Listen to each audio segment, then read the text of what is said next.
Hello everybody, my name is Tanya, aka Gardner Gray, and welcome to the first ever video here at Gardner Gray Farm. So let me give you a little bit of information about myself. I have a property in Middle Tennessee, growing zone 7A, runs about 5.5 acres. I have always dreamed of having my own vegetable garden. And the things that I have learned in planning for a vegetable garden have exceeded my dreams and caused me to dream all the more bigger. And so now our goal is to turn this place into a small farm where we are growing and sourcing the majority of our family's food. I am married and I do have 6 children. Yes, you heard that correctly. And I am trying to provide for the majority of our food needs. So, without further ado, let me kind of take you around, show you what I'm working with, what my plans are, and what I'm wanting to share with you guys. Also, let me say, if you are watching this, thank you so much for being here. I really appreciate this. I am super excited to get to share this farming adventure and this gardening and farming journey with all of you guys. So I appreciate that, and let me show you what we're working with. Okay, so rule number 1 of shooting a YouTube video, I probably should have done it when I had more lighting, but that's okay. While we're walking, let me go ahead and tell you guys a little bit more backstory. So, like I said, I always wanted to have a vegetable garden as long as I can remember. I grew up, eating out of my grandfather's garden, and it's just something I always wanted to do. I married young, had my first 4 children. That relationship was not a healthy one, and so it wasn't something that I was able to achieve that dream of gardening with. I got out of that unhealthy relationship, have remarried my absolute best friend, have had 2 more children with him who are just exceptional and who also love to garden. And then we bought this property together, and the first thing that I found on it was the little patch of land that I wanted to garden. So, full disclosure, it is February. I'm just now getting geared up for my garden season, and I'm going to tell you my garden is a hot mess. You can kind of see it there. That fenced in area is my garden area.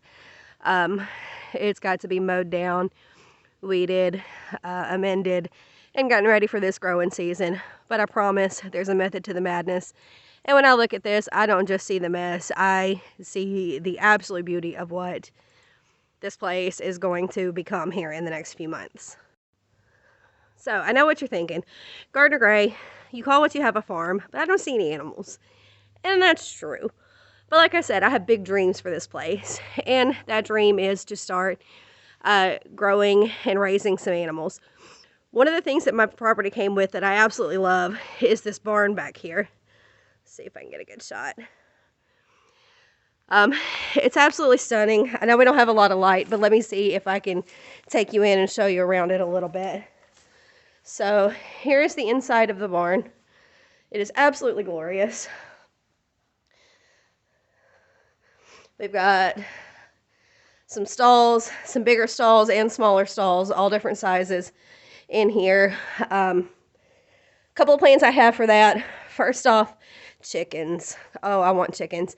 And those farm fresh eggs that come with chickens. I'm going to put those probably in one of the smaller stalls to start with, until we can get a coop and a mobile coop. Let them free range out in this huge field right here. And then also, one of the biggest things that I am wanting to put in this barn, and I'm hoping to do that this year, is goats. I desperately want to have goats for breeding and for milking, and just because goats are fun. Now, the first thing that we are planning on doing when it comes to adding animals to our farm, and this is something that really is what got my husband on board with the idea of homesteading and turning this into more of a productive farm, and that is rabbits. And there's a couple of reasons why we chose rabbits. Number 1, they're pretty easy to take care of. They don't require a whole lot of space or maintenance, and so we are actively looking to get a couple of breeding pairs of rabbits. We are largely looking to breed those rabbits for meat, and also potentially use those as a source of income to fund the farm so we can move more toward the homesteading lifestyle. Now, we have this outbuilding here. Let me get it turned. So we have this outbuilding right here. And as you can see, it comes with these cages that are already set up. This was something that was on the farm when we bought the property. And we're going to eventually section this off, and we can keep our males and females separated until it's time for them to breed. Probably build them an extra grow out area when it comes time for breeding for the baby rabbits and the ones that we're going to raise for meat. There is access to the building here, and it does come with electricity. So we have a way to keep the rabbits warm in the winter if we need to, or things like that. So that is where we're going to be starting. As I said, we're looking for breeding pairs right now so that we can get that in the works.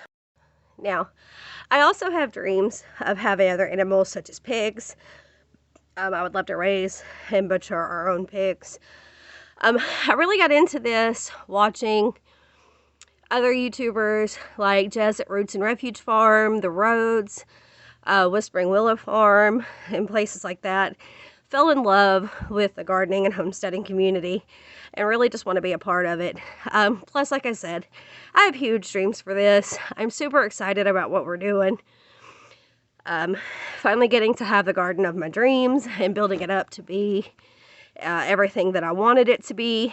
And it'll be my 3rd year gardening this year. The first year I started my garden for the first time, was super excited. Had some tomatoes, cucumbers, corn. Didn't know anything much about what I was doing.